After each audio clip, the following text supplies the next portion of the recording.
Muito bem, para você que acompanha a TV Todo Dia, a gente traz as informações agora com relação ao esporte. Isso, vamos deixar todo mundo bem informado. Bom, a definida final da Copa Libertadores e, obviamente, como já esperado desde a semana passada, times brasileiros novamente farão a final da Copa Libertadores.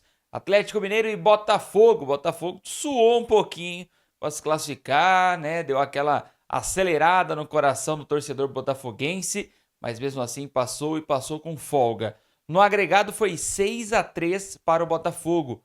No jogo desta quarta-feira, jogando lá no Uruguai, o Botafogo foi derrotado por 3-1. Isso mesmo, 3-1 para o Peñarol. A primeira partida foi 5-0 para o Botafogo, então o time entrou um pouquinho relaxado, mas o Peñarol acabou indo para cima e o Botafogo praticamente foi engolido em um dos tempos. Fez um gol, obviamente, mas sofreu bastante também. Sofreu também de forma psicológica. O Matheus Ponte, lateral, que entrou no segundo tempo, tomou 2 cartões amarelos em poucos minutos e foi expulso. Prejudicou o Botafogo, obviamente, e não vai jogar a final da Libertadores contra o Atlético Mineiro. E o técnico Arthur Jorge, né, do Botafogo, tentando segurar ao máximo ali os jogadores que estavam pendurados com 2 cartões amarelos, para eles não tomarem o terceiro e ficarem de fora. Aí entra o Matheus Ponte e é expulso no meio do jogo. E aí quase que a viola vai pro saco. Sorte que a equipe do Botafogo conseguiu controlar a situação e igualar ali as ações também. Até porque o goleiro do Peñarol foi expulso no intervalo do jogo após agredir o goleiro John do Botafogo. Bom, então, definido então, 30 de novembro, esse jogo vai ser em Buenos Aires, na Argentina, confirmado pela Conmebol. Se alguma coisa mudar, obviamente, vocês vão ficar sabendo aqui na nossa TV Todo Dia, tá certo? Então, final brasileira na Libertadores, Atlético Mineiro e Botafogo, quem vence? Quem leva a taça? Será que é o Botafogo pela primeira vez na história? Será que é o Atlético Mineiro pela segunda vez? Em 2013 foi campeão com o técnico Cuca. Naquela oportunidade eram 2 jogos e aí foi campeão no Mineirão com o espetáculo do Vitor, goleiro, pegando até pênalti. Vamos aguardar, né? 30 de novembro ainda tem muito chão pela frente. Bom, a gente fala agora com relação ao Corinthians, tá? O Corinthians sofreu um transfer ban.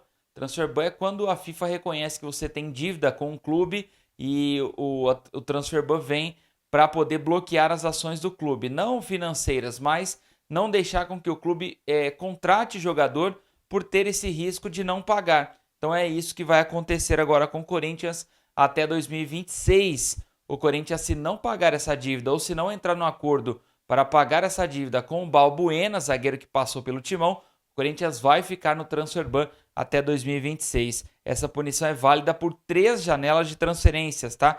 O clube precisa quitar a dívida para liberar e registrar novos jogadores. O Corinthians, então, foi punido pela FIFA e está, neste momento, impedido de registrar novos atletas. Não só contratar. Contratar acho que até pode, mas não pode registrar eles na FIFA. Então, a mesma coisa, não pode contratar mesmo, tá? O Fabiano Balbuena quem causou todo esse alvoroço no Corinthians agora.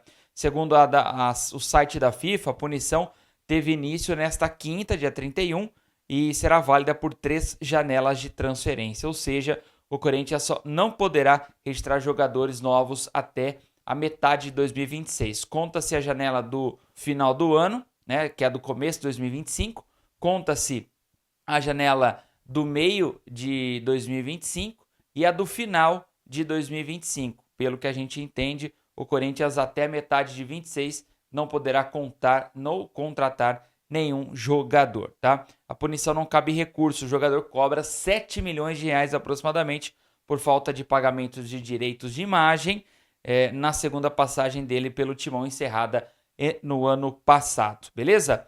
Bom, falando aqui do esporte paulista ainda, o Bragantino anunciou o novo técnico, um português, o português não, é que tem tanto português no Brasil, né? O Bragantino anunciou a contratação do técnico Fernando Seabra, ex-Cruzeiro. Ele foi demitido do Cruzeiro. O Pedro Caixinha, aí sim, português do Bragantino, foi demitido também nessa última semana. E agora o Bragantino contratou o Fernando Seabra. O treinador volta, né, ao Massa Bruta para assumir o lugar de Pedro Caixinha, que deixou o clube no último domingo, tá? E agora sim, falando de português, o Manchester United contratou um português, acertou com o Rubem Amorim, o Red Devils, como é conhecido o Manchester United, que já foi um dos clubes mais ricos do mundo, né? Pagarão a multa milionária e o técnico seguirá no esporte somente por mais 3 jogos, tá? Então o Manchester United já tem o substituto para Erik ten Hag. De acordo com o jornal The Athletic, o clube inglês chegou a um acordo com o Sporting para contratar o técnico Rubem Amorim. O treinador já foi alvo do Liverpool e também do Manchester City. Então vai ser pago ali para o Sporting cerca de 61 milhões de reais da multa rescisória do treinador, que tem 39 anos. E para a vaga do Sporting, o Sporting estava querendo o Abel Ferreira do Palmeiras, mas o Sporting não tem verba para pagar o quanto ele ganha no Verdão. Olha o Palmeiras, hein? Segurando o técnico porque o time da Europa não consegue pagar o quanto ele ganha no Palmeiras. Que fase que chegamos, hein? Que fase. Bom, esses foram os principais informativos do esporte para você que ficou ligado aqui na TV Todo Dia. Um abraço.